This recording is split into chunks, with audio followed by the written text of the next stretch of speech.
நான் புவனேஷ். வணக்கம். வணக்கம் புவனேஷ். நான் எதுக்கு இந்த வீட்டுக்கு வந்திருக்கேன் அப்படின்னா, இன்னைக்கு நிறைய வேலை இருக்குது. ஸ்டில் ஏன் வந்திருக்கேன் அப்படின்னா, ஃபோன் பண்ணி என்னை கேள்வி கேட்ட ஒரே ஆள் நீ தான். எதுக்கு சீமான கலாய்க்கிறீங்க மாமா அப்படின்னு. நீ மாமான்ற ஒரு மேலே என்கிட்ட கேட்ட. சரி, இதை மச்சான்ற ஒரு மேலே நானே வீட்டுக்கு வந்திருக்கேன். உன் கேள்வி நீ டேரெக்டாக கேளு. அதான் நேற்று நீங்கள் போட்டிருந்தீங்களே கண்டனம் சீமான் என்ன பண்ணிட்டாரு, அவர் மேலே என்ன பண்ணுவோம் அவ்வளோ வன்மம் கோவம் அவர் மேலே தனிப்பட்ட முறையில் இல்லை. ஏன்னா அவர் பெருசாக அவர் எதுவும் பண்ணவும் இல்லை. அவர் என்ன ஒரே ஒரு படம் எடுத்தார் பாஞ்சாலை குறிச்சின்னு. அந்த படத்தில் வடிவேல் கம்ப்யூட்டர் நல்லா இருக்கும். சிரிச்சிருக்கேன் அந்த நிறைய அந்த காமெடிலாம் பார்த்து. கோவம்லாம் சீமா மேலே வரத்துக்கு ஒன்றும் இல்லை. நல்லா பாடுவாப்புல, நல்லா கதை சொல்லுவாப்புல, அதெல்லாம் நிறைய டைமில் ரசிப்போம், அதெல்லாம் பிரச்சனை இல்லை. வன்மம் இருக்கிற அளவுக்குலாம் இல்லை. அதாவது இப்போது நீ வீட்டில் தூங்கிட்டு இருக்க, பக்கத்து வீட்டுக்காரன் தினமும் உங்கள் அப்பாவோட சண்டை போட்டுனே இருக்கான். சரி, சும்மா சண்டை தானே போடுறான்ட்டு நீ அமைதியாக இருக்க. திடீர்னு வந்து உங்கள் அப்பா அடிச்சா நீ என்ன பண்ணுவேன்? திருப்பி அடிப்பேன். ஏன்டா அடிக்கிறேன்னு கேட்க செய்வல்ல. அதுதான் இப்போ நான் கேட்டுருக்கேன், வேற ஒன்றும் இல்லை. வன்மம்லாம் அவர்கிட்ட இருக்கிறதுக்கு எந்த ஒரு சூழ்நிலையும் இல்லை, அதுக்கான காரணமும் இல்லை. நீங்கள் பேசுறத பார்த்தா பிஜேபியோட பி டீம் மாதிரி தான் தெரியுது. அவர் நீங்கள் பி டீம் தான் ப்ரொஜெக்டே பண்ணுறீங்க. எந்த விதத்தில் அவர் பி டீம் நீங்கள் ப்ரொஜெக்ட் பண்ண ட்ரை பண்ணுறீங்க? ஏன் ஒருத்தர் அப்படி நீங்கள் ட்ரை பண்ணுறீங்கன்னு நான் கேட்குறேன். அவர் பி டீமா இல்லை, அவர் நார்மலாக இருந்தால் கூட இதுக்கு பி டீம் நீங்கள் மாற்றுறீங்க? இல்லைப்பா, பி டீம்னு வந்து சொல்கிறதுக்கான காரணம்லாம் ஒன்றுமே பெருசாக தேட வேண்டிய அவசியமே இல்லை. தமிழ்நாட்டில் பிஜேபி வர்றதுக்கு ட்ரை பண்ணுறாங்களா இல்லையா? ட்ரை பண்ணுறாங்க. அதுக்கு என்னென்ன பண்ணுறாங்க? நிறைய பண்ணுறாங்க. ஒருத்தர் வேல் எடுத்துட்டு சுற்றினாரு, ஒருத்தர் சாட்டில் அடிச்சுக்கிட்டாரு, சம்பவம்லாம் பண்ணிக்கிட்டு இருக்காங்கல்ல. அது ஒரு பக்கம் இருக்கட்டும். அவனு ஒரு கிறுக்கு பசங்க, அவனுக்கு எதனா பண்ணிட்டு போகிறானுங்க, அது நமக்கு வேணாம்.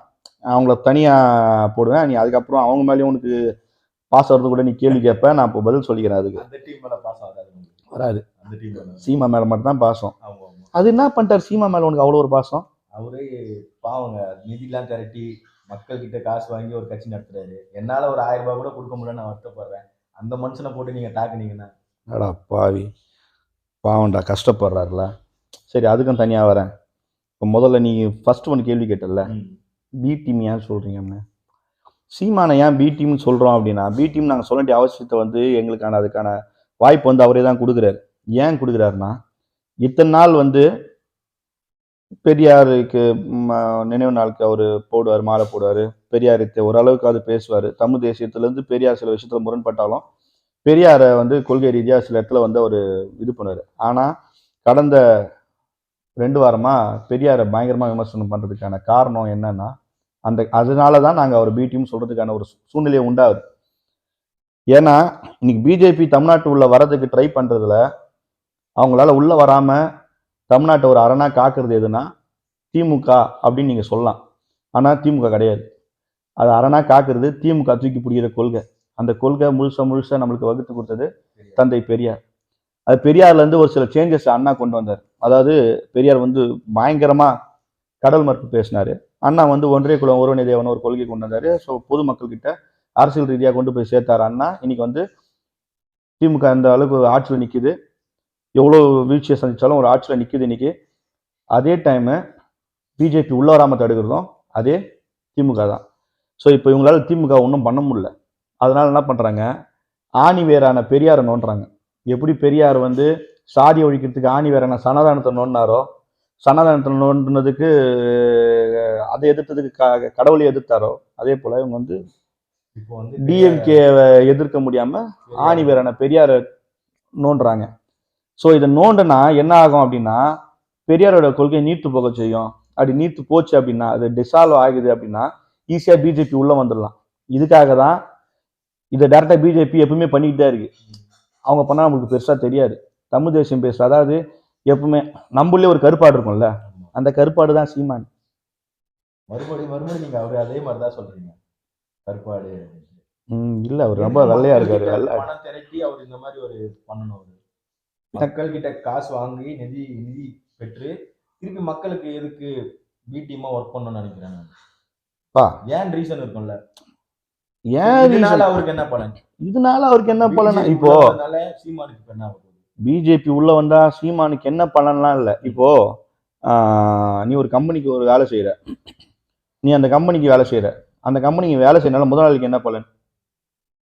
ப்ரொடக்ஷன் இன்க்ரீஸ் ஆகும். அவ்வளோதான். முதலாளி அங்கே பிஜேபி ஒரு இங்கே ஒரு ஒரு பாவம் லேபர் அவரு, அவ்வளவுதான். அவரோட கான்செப்ட் அவ்வளவுதான். நீ இதை வந்து ரொம்பலாம் யோசிக்க வேண்டிய அவசியமே இல்லை. பெரியாரை யாரு ஒருத்தன் டைரக்டா எதிர்க்கிறானோ அவன் தமிழ்நாட்டுக்கு தேவை. அவன் தமிழ்நாட்டுக்கு இல்ல, அவன் மனிதனுக்கே தேவை கிடையாது, மனித குலத்துக்கே எதிரி அவன். இப்ப நீங்க சொல்றது பார்த்தா பிஜேபி தான் சீமானுக்கு சப்போர்ட் பண்ணுதுன்னு சொல்றீங்க. பிஜேபி ஃபண்ட் கொடுத்தா அவர் எதுக்கு எங்க கிட்ட காசு கேட்க போறாரு? எங்க கிட்ட நிதி திரட்டி தான் கட்சி நடத்துறாரு. ஸோ பிஜேபி பி டீம், பிஜேபியோட பி டீம்னு எப்படி சொல்றீங்க? அப்போ பி டீம் இருந்தா எங்க கிட்ட காசு வாங்கணும்னு அவருக்கு அவசியம் கிடையாது. அவங்க தர ஃபண்ட்லயே அவரு கட்சி நடத்திட்டு போலாம்ல. இல்லப்பா, அதுதான் பிஜேபி காசு கொடுக்கும். எல்லாமே வந்து ஆன் த டேபிள், மாசம் மாசம் சம்பளம் கேட்டார் மாதிரி கேட்டா போகுது. எல்லாம் அண்டர் த டேபிளில் நடக்கும்.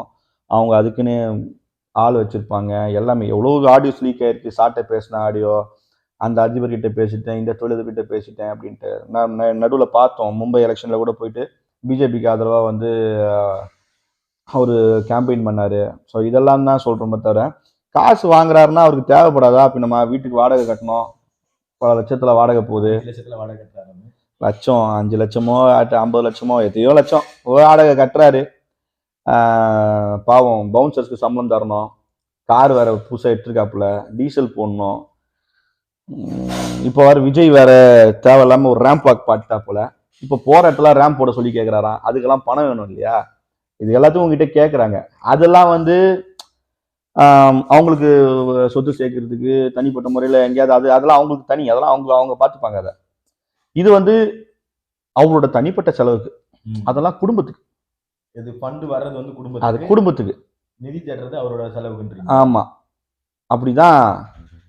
சரி, இப்போ நீங்க வந்து சீமானை வந்து பி டீம் சொல்லி ஒதுக்கிட்டீங்க, விட்டுருங்க.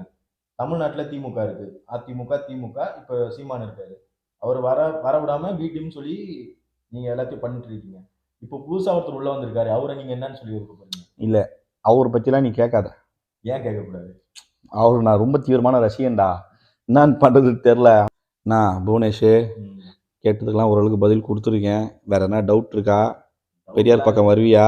ஆஹா, நீங்க என்னதான் சொன்னாலும் நான் எப்பவுமே சீமானன் பக்கம் தான். அது தெரிஞ்சதுதான், தெரியும்டா. அது ஏன் அப்படின்னா, உனக்கு இப்போ வயசு அப்படி இருக்குல்ல, நீ ஒரு 30 வயசு ஆகிறப்போ உனக்கு தெரிஞ்ச இன்னைக்கு எப்படி எல்லாம் பாவம் சின்ன வயசுல போயிட்டு எல்லாம் இப்போ வந்துட்டாங்களோ, அதே போல் நீயும் ஒரு நாள் வருவ. அது தெளிவில்லாத வயசில் இருக்கப்போ அது அப்படி தான் இருக்கும். இந்த நேரத்தில் கூட அதுதான் வயசு பசங்கனாலே அதுதான் சொல்லுவாங்க, சரியான முடிவு எடுக்க மாட்டாங்கன்னா. உனக்கு ஒரு காலத்தில் தெளிவு வரப்போ நீ வெளில வருவ. நான் ஒன்று வெளில வரப்போ அசிங்கசியமாக கேட்பேன். அது நான் என் வாயில் சொல்ல மாட்டேன். நல்லது, நீ நாம் தமிழ்லேயே இரு, ஓட்டு போட்டு அவரை ஜெயிக்க வச்சுது. சரியா? நல்லதுப்பா, நன்றி, வரேன், பாய்.